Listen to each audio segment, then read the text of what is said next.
עוגת תותים צרפתית של הוויטרינה, פרזיה קוראים לה.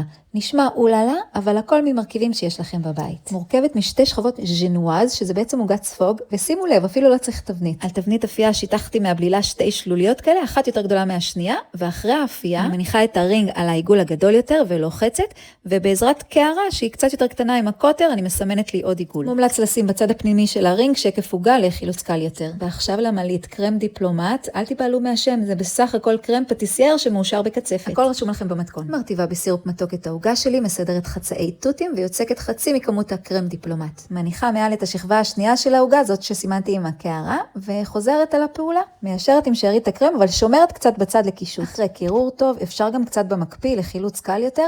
אני מקשטת עם שארית הקרם דיפלומט שלי, ואז מעל עוד תותים לקישוט, ווואלה, יצירת מופת פרזיה של הפטיסרי. C'est très très bon.